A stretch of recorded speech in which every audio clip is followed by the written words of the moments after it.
Buongiorno, mi chiamo Maurizio Miculan e sono fondatore e titolare dello studio a mio nome.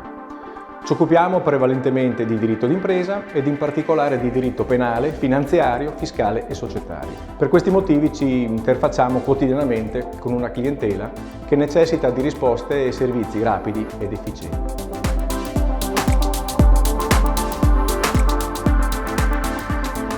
Qualche anno fa ci siamo resi conto che la gestione della rete era obsoleta e comunque non in linea con le esigenze funzionali dello studio. Il sistema informatico utilizzato non rispondeva più alle nostre esigenze, rivelandosi anche inadeguato per la messa in sicurezza dei dati operativi relativi alla clientela, aspetto che, come si comprenderà, per uno studio legale è un bene imprescindibile. Con Centro Friuli abbiamo risolto questi problemi, ottimizzando la gestione documentale anche grazie ai nuovi sistemi multifunzione.